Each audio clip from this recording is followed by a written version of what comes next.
ভগবানকে ভালোবাসতে গেলে, ভগবানকে পেতে গেলে কত কষ্ট করতে হয়।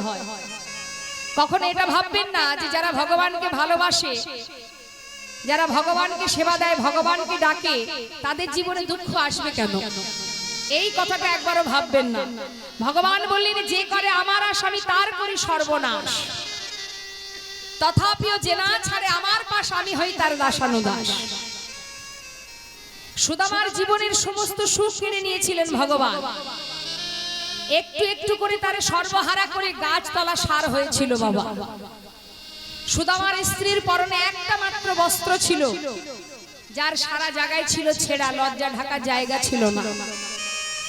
তার সন্তানদের অঙ্গে কোনো বসন ছিল না, এমন কঠিন পরীক্ষা দিতে হয়েছিল।